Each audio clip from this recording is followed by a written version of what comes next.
All right, the latest COVID variant has caused investors to wake up to the ongoing risk the pandemic presents. So will COVID concerns derail the bull market in 2022? Andrew Sheets is the Chief Cross-Asset Strategist at Morgan Stanley and joins us now. Andrew, good to see you as always here. Really, Friday, tough session here. Does that derail what you are thinking about with the market next year? And what are some of your views?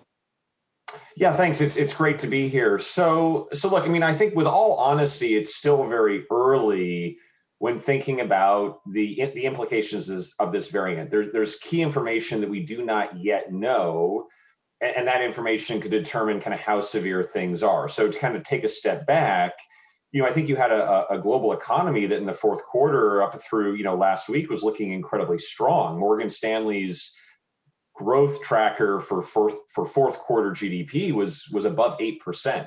So you had very strong growth, high readings on inflation, a lot of pressure building on central banks to act, and then a new variant comes along, and that would seem to kind of work against a lot of the trades that would work in that high growth environment, and also seem to kind of disrupt even some of this, do central banks need to act more aggressively narrative, because if there's a new variant, then maybe they should be more cautious. So it's coming at an important time for the market. I think there are real questions about transmissibility, around how dangerous the variant it is, how can it evade the vaccines or partially evade. But I think at the moment, the way that I would summarize our first thoughts is it doesn't change the longer term outlook. It might disrupt how we get there, right? If we think about 2021, Delta disrupted kind of how we got there, but the full year was still relatively strong for growth, and markets reflected that. So it's so far not changing that base case view. So, Andrew, it's Julie here. Let's talk about the base case a little bit more then in your longer term outlook, because you guys were just out with your outlook recently for 2022. And you talk about a moderating inflation picture, but at the same time, you say there is downside risk for the S&P 500. What's the sort of origin of that risk, or the main origin of it? Yeah, so that's a great question. So our target for the end of next year for the S&P 500 is 4,400, lower than today. And that certainly raises some eyebrows. It is not because of earnings. At Morgan Stanley, we're pretty optimistic on the S&P 500. We think earnings are going to be better than consensus over the next 2 years. So then the question is, well, how does the market move lower? And it's entirely a function of the valuation we think that gets applied to those earnings. So you've seen almost every other equity market in the world see its valuations fall over the last year, fall back towards the 5-year average, which is a very normal occurrence after recession as the economic cycle starts to advance and mature a little bit. And the S&P is kind of unique in that it hasn't done that. And so we think that it eventually does have to catch up, that the Fed's going to be stopping its bond buying by the middle of next year, that you're seeing a more normalizing environment certainly by the end of next year. And all those factors, normalizing policy, I think some increased uncertainty around will tax policy change, the fact that we think interest rates will go higher, all of those justify a valuation that would still be high by historical standards. We're kind of 18 and a half times, but lower than where it is today. Andrew, Brian Chung here. I want to ask about the central bank angle of things that you kind of teased at the top of your hit here. Now, obviously, when it comes to the positioning that we've had so far, it seems like banks or central banks around the world are more in favor of trying to withdraw the accommodation than keep it going full pedal to the metal right now. Do you think the Omicron variant changes that, despite the fact that we've even seen some of the more dovish members, including San Francisco Fed President Mary Daly here stateside, hinting that they also would like to prefer a pullback in accommodation?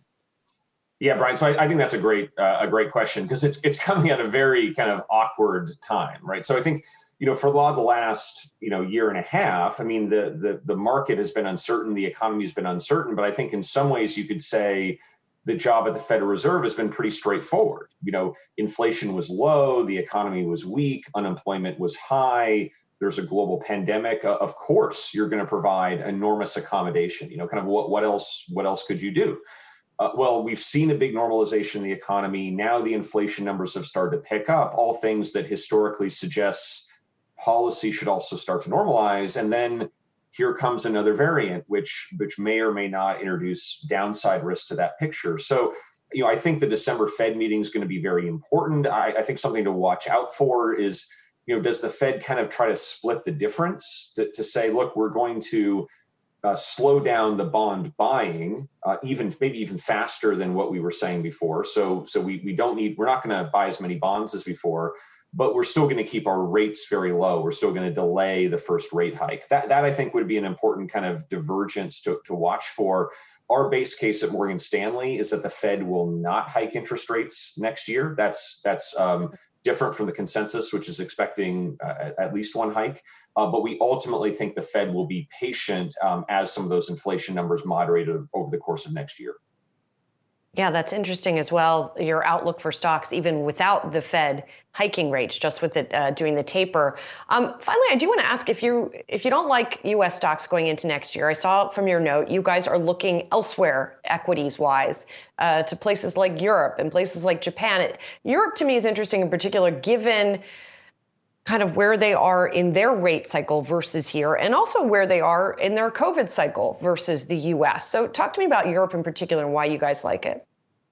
Yeah, so I think that's you have two, I think, really kind of interesting dynamics with Europe and Japan, which I'll talk about a little bit together, even though they're obviously different, and the U.S. So one is this question of kind of valuation adjustment, and in Europe and Japan, you've seen those markets already have their valuations fall back down to kind of where they were in late 2016. So again, it's an open question. Do valuations need to come down as interest rates start to go up and central bank policy shifts? We don't know. We think it would be reasonable. More of that valuation adjustment is already happened in those regions. So we think it's less of a risk going forward. And then the second is monetary policy. So, as you alluded to, even though we don't think the Fed raises interest rates next year, we think the market's forward-looking, the writing's on the wall, and so it's going to say, look, whatever the Fed doesn't do next year, they're just going to do in the year after that or the year after that. And you do have higher inflation in the U.S. than in Europe and Japan, significantly higher in certain cases, and so.